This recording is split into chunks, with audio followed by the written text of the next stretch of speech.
Hey guys, and welcome back to That LP Show. The name of the game is Donkey Kong 64. Well, we're getting ready to go to this game's obligatory water world. Every game seems to have one, and they all seem to slow the game down to a slog, but we're gonna have to deal with it anyway.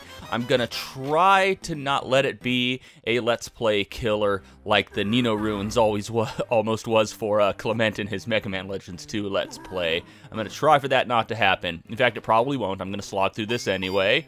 I'm gonna try my best to keep a positive mental attitude. And the reason that Chunky switch back there didn't work was because we don't have our Simian Slam powered up to level 2 yet, so we can't hit any blue switches, and we'll run into red switches later on that we won't be able to hit immediately until we visit Cranky and have the Simian Slam upgraded. And as for the blueprint that we got from the Splat, like I said before, we don't have to backtrack and go to the DK Isle Snides HQ in order to turn that in. We can just turn in the blueprints at any time at any Snides HQ that we want.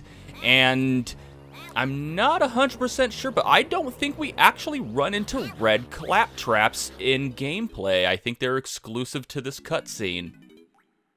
So here it is, Gloomy Galleon, and it's honestly not that gloomy. Well, depends on your definition of the word gloomy. When I think of the word gloomy, I think of like the Addams Family's house, like spooky. I guess it is two different things. I mean, it's not well lit and it's kind of depressing and it's very frustrating, so I guess in many ways it is gloomy.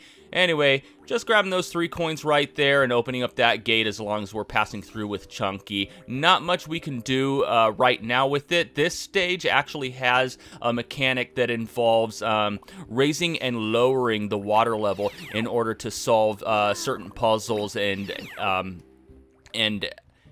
access certain areas.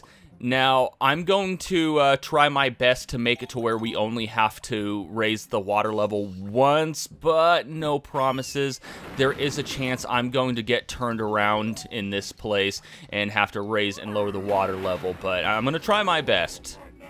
I'm just going to gather up every golden banana and every item that I can with the water level lowered, and then I'm going to raise up the water level and then get everything I can at that point. And I'm just going to try to handle it by section, not by Kong, so you're not going to see me swirl around the entire area with one Kong and then go back, because that would just take way longer than the route I have planned. Are you serious? I could have sworn that was green. There we go. That's 9 banana fairies. One more and we unlock something new in the mystery menu. We'll be getting that here. I think this might be one of the first stages in which there's 3 banana fairies. I could be wrong. Like I said, it's very easy for me to get turned around in this place.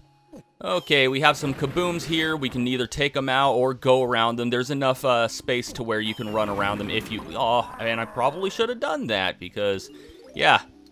So there's a fenced-off area over here. If we use Chunky's Primate Punch, we can knock it down. There are some blue balloons there, so we need to remember to come back here with Linky at some point. But for now, we have more critter carnage. Pretty much nothing but critters. I'm going to take out these 4, and then I'm going to stand in the center and make this one of the most boring battle arena fights you will ever see. I'm just going to sit here and keep using this special ability. And they're just gonna keep running right into it like a bunch of dumb Bond henchmen. You know, this would almost feel like cheating if it wasn't for the fact that every time I do this, I use up a crystal coconut.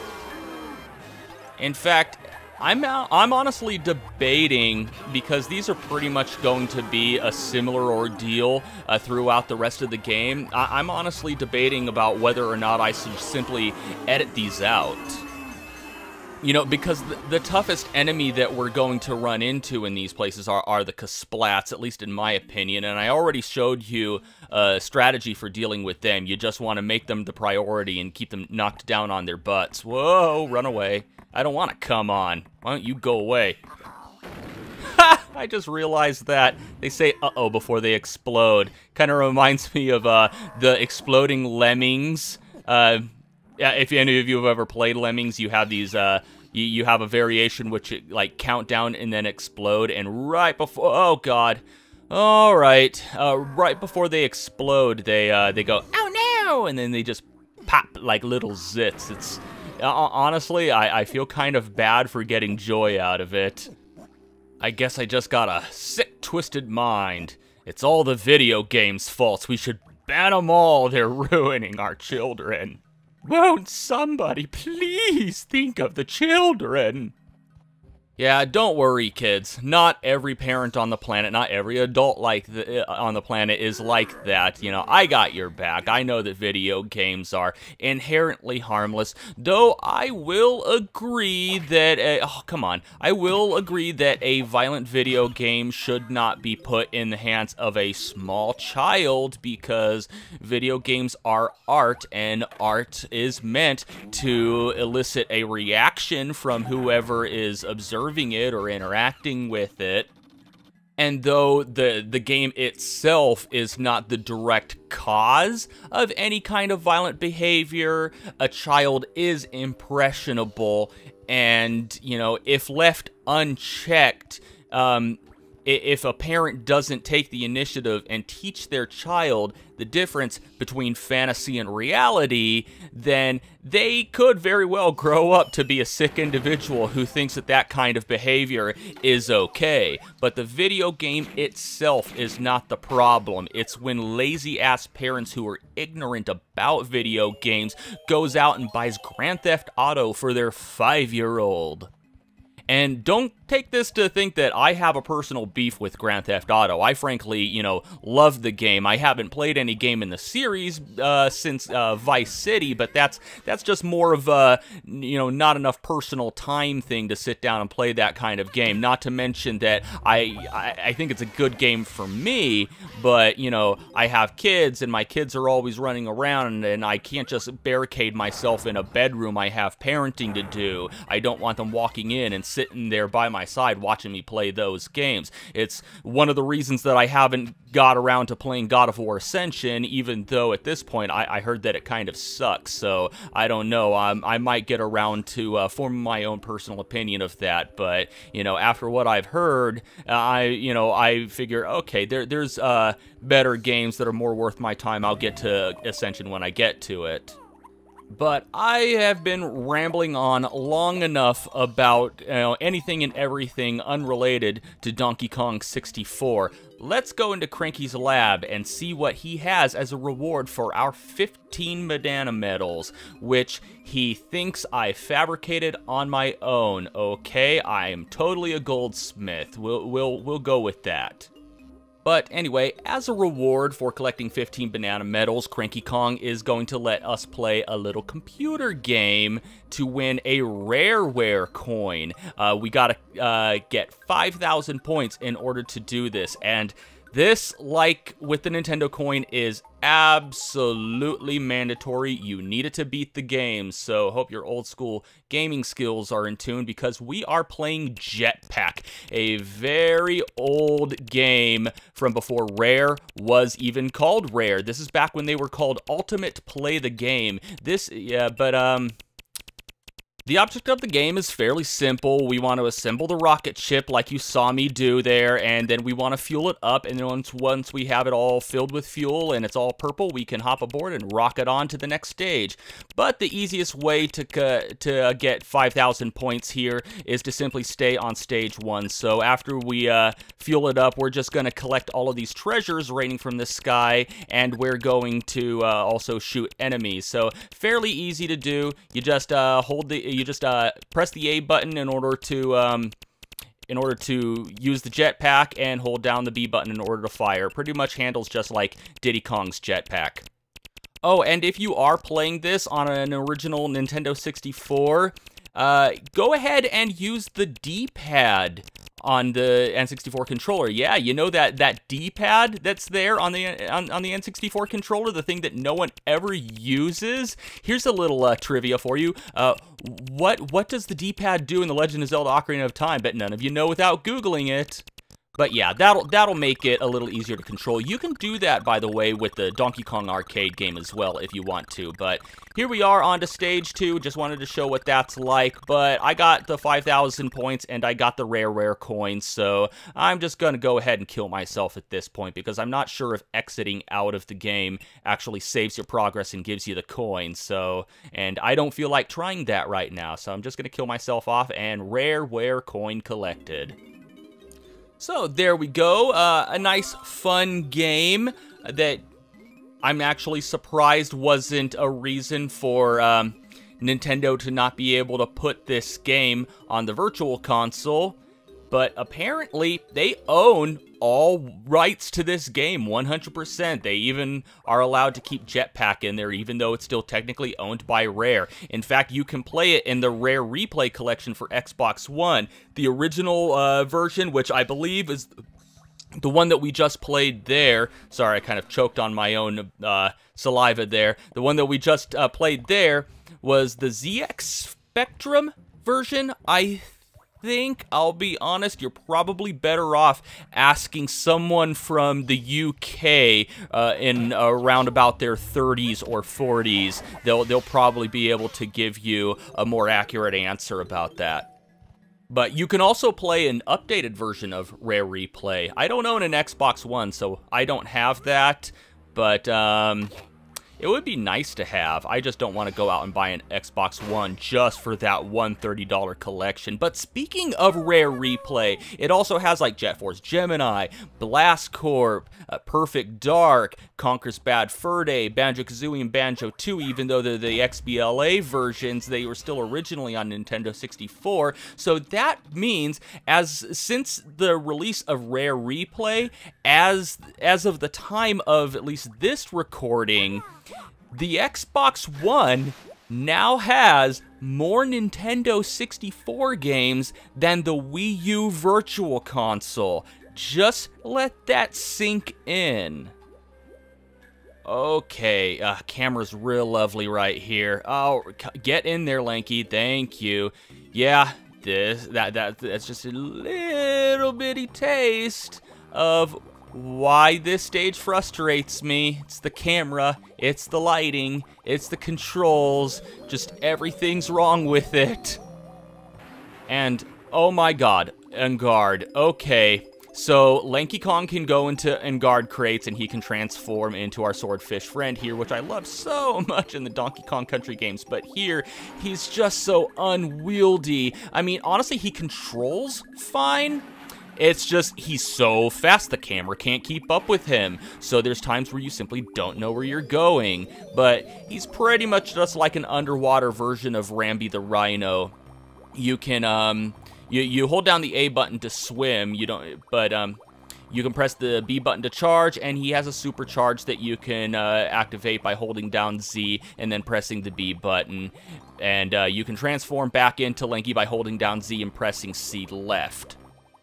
We're going to have to use them a few more times in here, especially to hit, well, we'll get to that. Ah, man, stupid banana bunch. I'll get it on the way back out. Yeah, he's got a very frustrating segment coming up here, which involves jumping out of the water, which I don't know.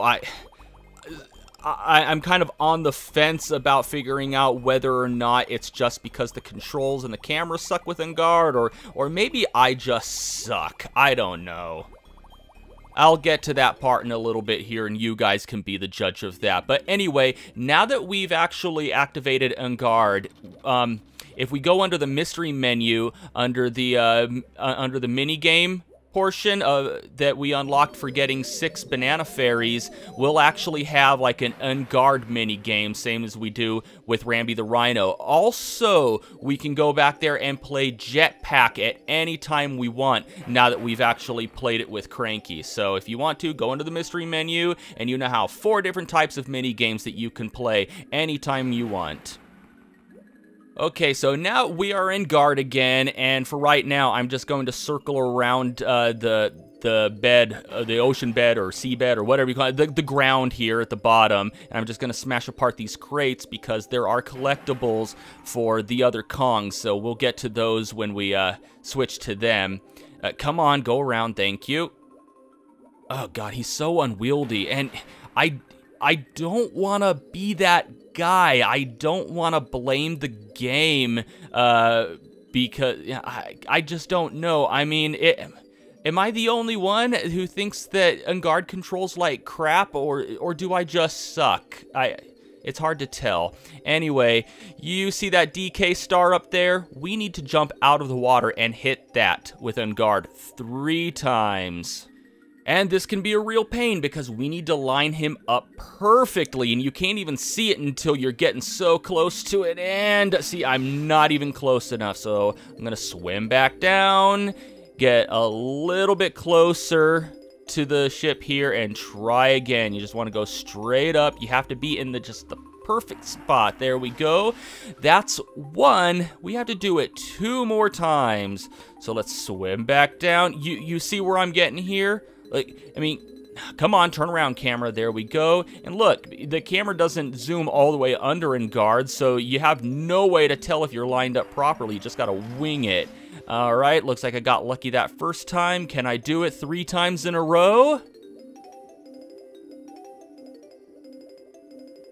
Turn around, there we go. All right, line myself up. I think I'm straight enough. Also, you gotta deal with the fact that sometimes Enguarde just simply doesn't want to go in a straight line, damn it. Okay, all right, back down, back down, back down. I might need a crossfade to the point in which I get it, but we'll see. Let's see if I can get it this time around. All right, and am I lined up? There we go. All right, looks like I had a little bit of an easier time than I usually do there. Looks like luck is on my side, but I don't want to jinx myself.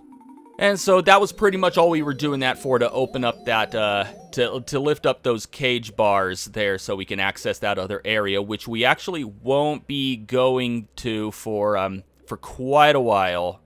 If everything works out properly and I routed this all the right way, then that'll be one of the last things that we do, and I'm pretty sure those coins were the only thing down here for Lanky, but I'm just gonna circle around here just to be sure.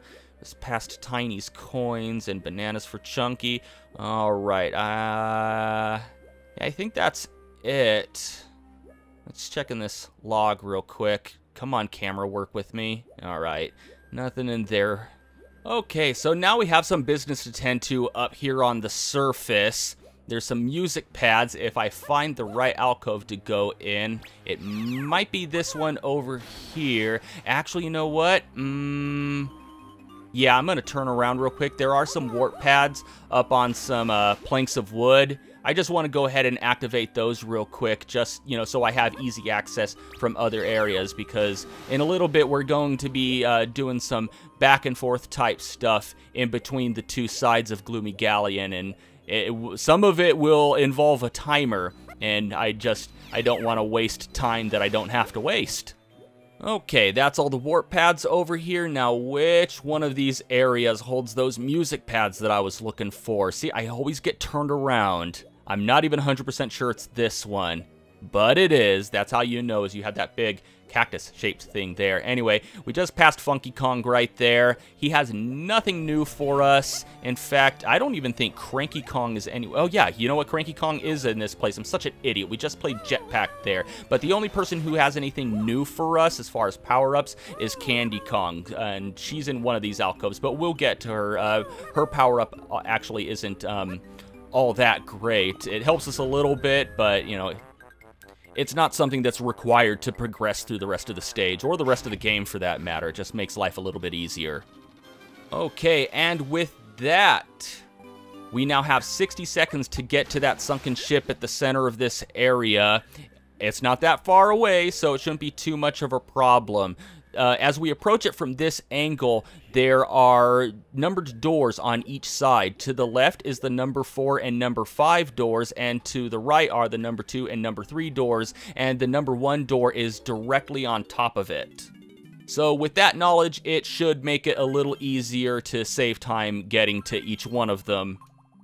And Lanky Kong's section in this area, not too difficult. It's a nice open area. We just swim around, gather up some blue bananas, blue coins, and there's a single golden banana in here for them.